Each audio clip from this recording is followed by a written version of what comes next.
I'm scheduled for the welcoming today.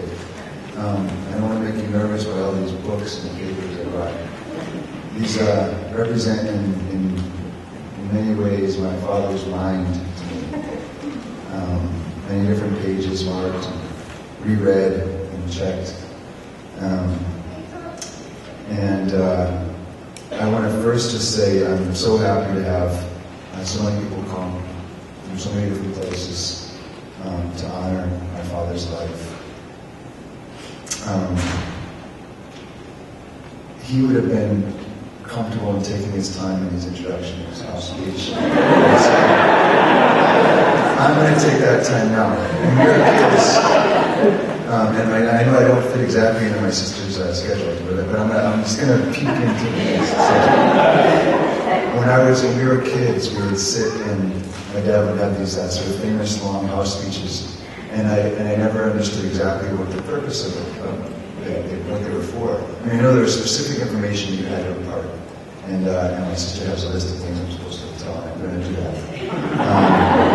But there was another purpose as well, and that was to open up the space to whoever was coming in and to prepare them for whatever they were going to see, depending on whether he felt strong about the evening or he wasn't sure about the evening.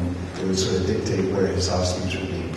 And in the corner on the side, my mother would be going, yes. And my sister and I would be going down there and further to try to become invisible. But that idea of becoming a host, and not necessarily always with exactly what you say, but with your presence and with your being, that's been a very valuable lesson for me to learn. And so I'm glad to be able to take this role tonight. A couple notes that I wrote. This is sort of the unofficial aspect of this. These were notes I wrote while I was still visiting, and so and there were reflections, and they were about who he was, and moments that came to my mind. James Thornton had personal relationships with people, individual and specific. He identified with the state of a person. With a student, it was to give them the help to find themselves, to develop themselves and expand themselves. And it's not the same as giving them a technique or a form. It's a way of inspiring creativity and a true usefulness and self-awareness and responsiveness and adaptability. That's why his technique for acting, theater, and movement could be confusing to some people. But that practice has been very useful to me, and I think some of the performers that are here in the audience tonight. What those students went on to specifically do, or what kind of path they might take, was affected by this gift of identifying them where they were, appreciating where they were, and their individuality and character, and figuring out ways to strengthen them for them to move on. With friendships, I saw my father relate to countless people on an individual basis, creating unique worlds of understanding with each friend. This related to his appreciation for human intelligence, a sense of humanity, awareness of other people and beings, not always in what you needed or what you were going through, but what the nature of your character was. And he had a way of reading that and understanding that that was unique. And with that, the pain and joy of existing, and the need to be awake to the journey that was about a spiritual and ritual exploration, where you had to do a lot of mundane things along the way. In the process of the last couple of weeks, I was thinking about the natural world and the world around us, and I think it's Venus and Jupiter are close to us right now, and they're like this needle in the sky that been stretching across the sky and slightly separating as they go. They're as close as they've been. We sat in our backyard and talked with Brian Anderson about the constellations a little bit.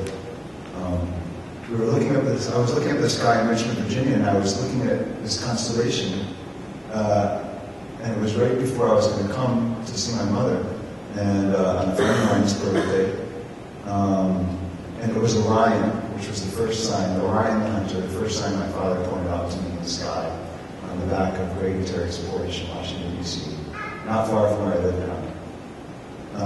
With a half moon split, and Jupiter and Venus following, sort of lining up of space, and it was really incredible to me. And I remember the first myths that we were exposed to as a kid. We were a book of Greek myths, and the first story we were shown was of Cronus eating his children.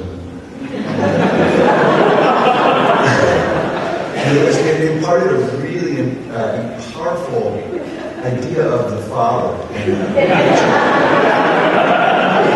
and one which was not to be challenged. Was this idea that, and it was a story. It wasn't taught to us as a religion. It was taught to us as a story. And so that image of Jupiter in the sky came back to me. It was a full moon when my mother and I moved him into the Briarwood space where he was away from Cleveland. And the next day he stopped eating and drinking, and he relinquished, and we began the process of letting go. The night before his death, it was early spring lightning, about a month and a half early, right? And spring was really early this year.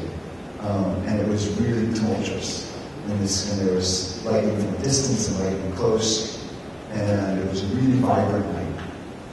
And the following night was still and quiet, and at 1 a.m. in the morning, my mother sang a song, and he passed. And the next night was stormy. It was a matter of being sort of present with that, and I'm understanding that this could be a coincidence, or a cosmic connection, as I joked with other people, or just the way that things lay into space and time. And that's been a big part of me understanding this process. There's been a raccoon that's a little bit disturbed at the family farm running around last night. We were trying to catch before we had anybody come down. But on my way up here with my sister today, we just leaving the farm. There's some eagles that live in Thomas Woods, and we saw an eagle flying. And it's not that I have a direct relationship with spirituality with that, but I appreciate, when I see these patterns and these things, I think of my father. And they weave for me his story in time into something very clear. I'm going to do a short reading from Zorba the Greek that talks about this idea of the eternal rhythm. We don't have an intermission, so I know that I have to go quickly. I'm sorry. I remembered one morning when I discovered a cocoon in the bark of a tree, just as the butterfly was making a hole in its case and preparing to come out. I waited a while, but it was too long appearing and I was impatient. I bent over it, breathed on it my warm breath. I warmed it quickly, as I could see the miracle begin to happen before my eyes, faster than life. The case opened. The butterfly started slowly crawling out, and I shall never forget my horror when I saw how its wings were folded back and crumpled. The wretched butterfly tried with its whole trembling body to unfold them. Bending over it, I tried to help it with my breath. In vain. It needed to be hatched out patiently, and the unfolding of the wings should be a gradual process in the sun. Now it was too late. My breath had forced the butterfly to appear, all crumpled, before its time. It struggled desperately, and a few seconds later died in the palm of my hand. That little body is, I do believe, the greatest weight I have on my conscience. For I realize today that it is a mortal sin to violate the great laws of nature. We should not hurry. We should not be impatient, but we should confidently obey the eternal rhythm. And so with that story of the idea of the constellations and whatever is going on in greater world space, I think that the idea of the eternal rhythm is part of what my father has returned to, and is part of